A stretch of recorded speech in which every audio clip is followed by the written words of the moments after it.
Welcome to the Alternative Products Podcast, the ultimate hub for counterculture enthusiasts and innovators. Whether you're a seasoned pro or just starting out, we've got you covered. So sit back, relax, and let's explore the world of alternative products together. Okay, welcome to Las Vegas, another episode of All Pro Expo podcast. My name is Jason Monty. I'm one of the owners here. I'm sitting with Rick from Packsbrands. Sorry about that. And you're an exhibitor here at the trade show in Las Vegas. Wanted to talk a little bit about Packed Pod, which I think is a new product that you guys have out, and to get a little history on you. And why don't you tell us a little bit about yourself, how you got started in this industry, and sure, start there. Sure.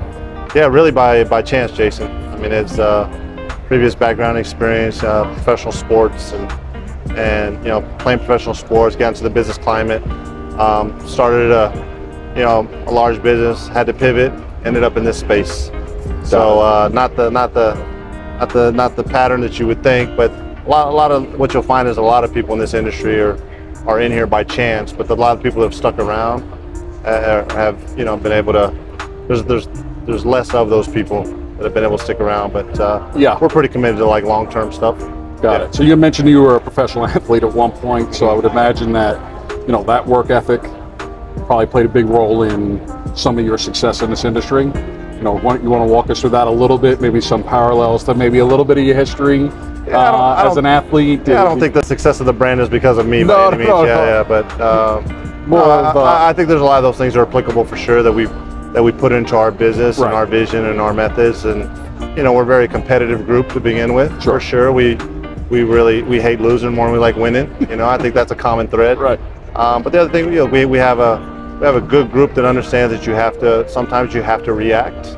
Sure. We like to think we're smart enough that we don't, but really this is a pretty reactive business, and that's why I think today we're going to talk about alternative cannabinoids instead of like cannabis. And versus where we started and where we're at today is very different, and I think that's very similar in sports. Is that there's a lot of things you can plan for and rehearse for, but you also have to be pretty reactive and got to pivot quickly. Yeah, pivot very quickly. Yeah.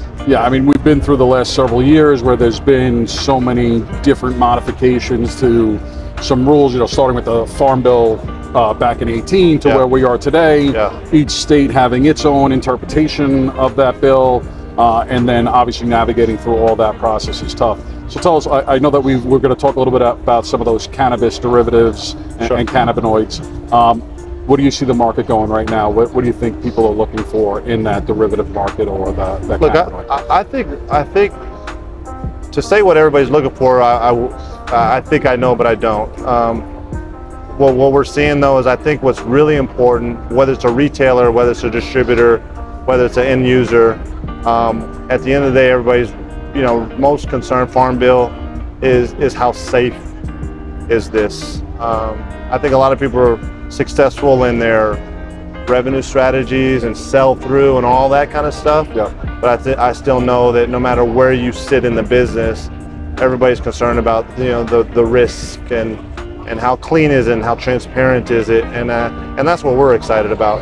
We're excited about being forefront runners in education and awareness and things that are still good for you, but can be consumed in a different way. So still want to make it fun, but the last thing we want to do is attract kids. Right? It can't be that fun. No, can't be. So we're trying to be very responsible in the way we do business, but we're also trying to be, more of a tech company. Understood. Than a product company. Got it. Yeah. I mean, you had mentioned, we'll touch upon it real quick, some of the branding, the marketing that sometimes gets applicable in this industry, being on that safer side, not necessarily being too outrageously attractive to a younger audience. And how important that is for this industry as a whole. What's your comment on that? I wouldn't want to be part of something like that I know is harmful, like just personally. Just personal conviction, and aside from business and making a ton of money or being the next biggest thing on the planet, that's I don't think that's the goal here. And the entire team feels the same way. And we built the team around that kind of a culture. Is like, hey, how can we be very different? I think different is important. We spend a lot of time on differentiating ourselves with our brands, with our SKUs, with the way we look, and we're always evolving. We challenge the team, but I just think that the most important thing, man, is I don't want to hurt anybody in the process. Yeah. I have kids. Sure. Yeah, I had kids, and that's why I work. I work for my kids, and so I know there's a lot of other people out there that would never want me to be part of that equation that hurt their kids. You know. Absolutely. So yeah. You know, we've talked to some people in the past, and one of the things that comes up a lot when it comes to a lot of these products, especially in the cannabinoid derivative market, is consistency in supply. And to make sure that you are putting out that safe product, make sure it is consistent, that people, the consumer, or the retail store owner, they know what they're getting every time that they pick up a phone call, you know, from Packsbrands and says, hey, you know, we want to put this on your shelves. How important is that for you guys when it comes to consistency of brand and product?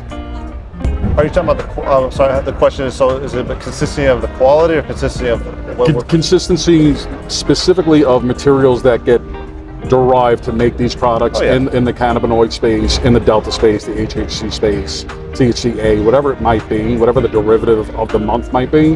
How important is that consistency? Super important. Yeah. Right. So it's super important for everybody involved in that process. It doesn't matter like who it is. Consistency. There's a standard which sets an expectation. That expectation becomes, hey, that's the only way anybody can scale, build trust, build credibility in anything that they're doing. Yep. You have to have that consistency for sure. And that's the only way you can really have accountability all the way through in the business environment, right? Totally. And then personally, there needs to be a, you know, there's a lot of personal commitments that people have, and so consistency is the language for sure. I agree. Tell me a little bit about PackPods. I see you wearing it on your shirt there, so tell us a little bit about PackPods. Yeah, so PackPods is it's that lane, and you know, whether you are a cannabis company, whether you are a non-cannabis company, alternative cannabinoids, you know, mushrooms, whatever it may be, you know, I think everyone's had that foresight that it's all about when everything becomes federally legal, is who's going to buy you, right? Or what's the exit? And I think that the nicotine space is common language because everyone thought of the Marlboros or the big brands or the big pharma. Sure. And so nicotine has been a good lane for us that is controllable, that is better licensed, better, you know, it's just got a little bit more history to it. Sure. So what we've done is we've combined our brand strength and come up with a SKU that we think, you know, really makes sense, and it's doing very, very, very well. We know we're not, I mean, don't get me wrong, nicotine, and I mean, it's not good for you, right? It's a choice. Absolutely. But we know we're not hurting anybody intentfully, you know, so we're trying to have smart consumption, you know, that kind of stuff. So we do more than just sell products. We do all kinds of shows. We do all kinds of, we're doing this today, right? And I think all those things are very, very important. Listen, I think as far as your branding goes, I took a look at your booth. I took a look at what you guys put together for this weekend. It looks fantastic. Yeah, I think the presentation is on point. And I think to just kind of go back to what we were saying earlier, it's not such a catchy branding that you're opening any discussion up for like, oh, these guys marketing towards that wrong demographic. Right. I think you guys got it together. I think it looks fantastic. I know it looks great in the show, so I appreciate you guys participating as well. You know, a quick back on nicotine. You know, that's how I got into this industry. I was a smoker for many years. I was in financial sales, and I was talking to a client of mine, and I saw him vaping. And this is back in 2014. And I'm like, I've heard about this. You know, it's starting to get, what is that? Yeah. And he walked me through the process, and I went that day, and I got myself a device, and I hadn't had a cigarette, and now going on over 8 years. So I really love this industry for that side of it. You know, that nicotine, that tobacco replacement, where I could still get that fix for nicotine was very important to me. Yeah. So yeah, I think it's a great market. I've watched that evolve over the last 7 or 8 years, where it started as a hobby and community, you know, with coils and cotton and all this drippable stuff, to now where a lot of it is on that disposable side. Sure. It's discreet, it's convenient, it's more tasteful, right? So talk about secondhand smoke, right? Even that, removing that as a thing. You know, you do that, so it makes everybody feel a little bit safer, and you can still, you know, habit forming is habit forming, but it's functional. It's functional. It's functional. Yeah. It's a delivery mechanism for people who want that, right? Nicotine, caffeine, you know, not to compare both of them, but we choose as adults that we would like to have nicotine without a lot of that other harmful stuff that might come through a combustible cigarette. Exactly. Great. What do you see the industry maybe in the next 12 to 18 months? Anything on your guys' minds? Anything that you're excited about looking forward right now? You know, we're really excited in just continuing the awareness of alternative brands. It's not just specifically for us.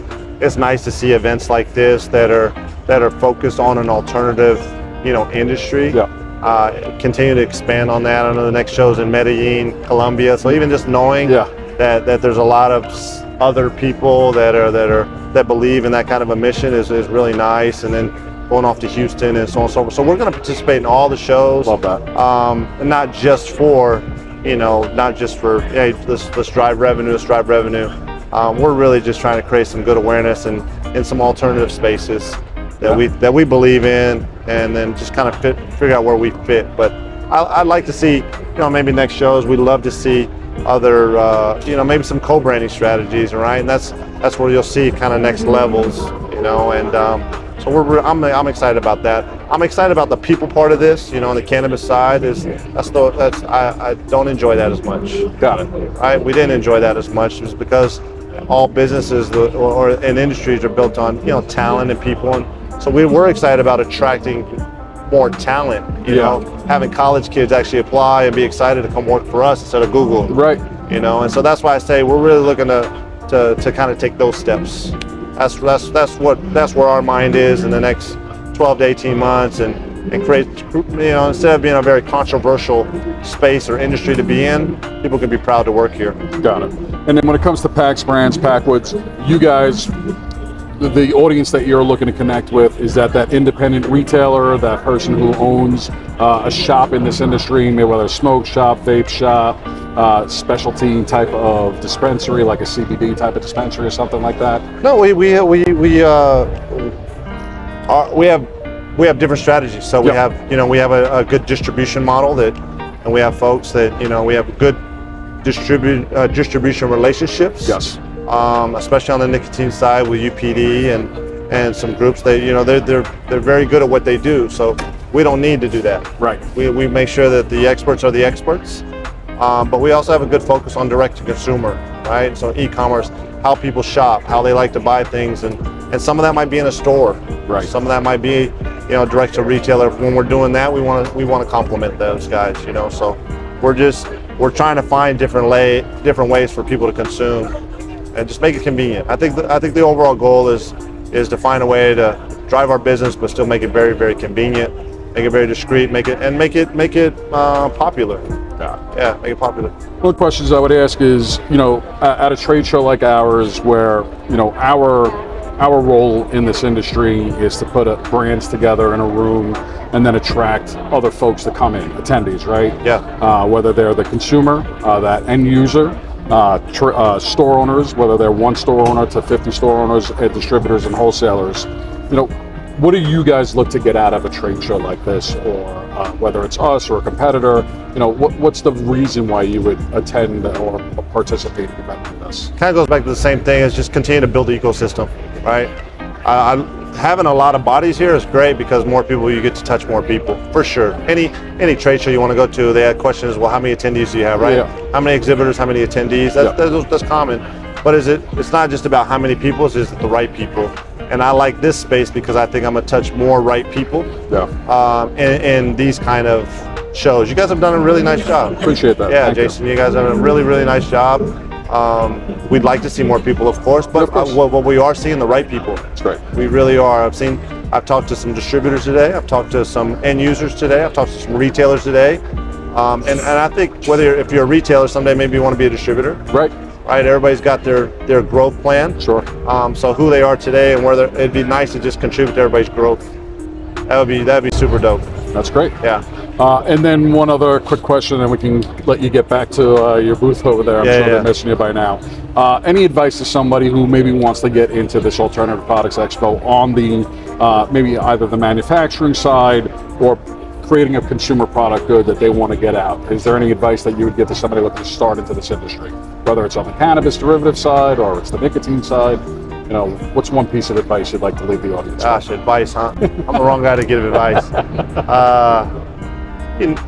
I would say whatever that decision is, that they're just really committed to it. I think that's what the industry needs, is more people that have some stay power, because then it's less about the transaction and it's more about building the culture. Yeah. I think that's the advice that I would give to someone, is just make sure you're truly committed to the failures and the successes, because there will be some, just like any other business. And but it moves fast. And so I would say just, make sure that whatever business model that they have is that they wouldn't be too married to it, to not change. And I think if you're really adaptable to change as a business and that's a culture of your business, you're going to do well in this space. Yeah, totally agree. Rick, thank you so much for being part of Alternative Products Expo podcast. Appreciate you guys tuning in. Rick, we'll let you get back to your booth. Thanks again, buddy. All right, thanks, man. Bye. As the industry continues to evolve, so will we, bringing you the latest trends, innovations, and stories from the front lines. Don't forget to share this podcast with your friends, family, and industry peers to help us spread the word and continue to grow this community. Thank you for being a part of the Alternative Products Podcast.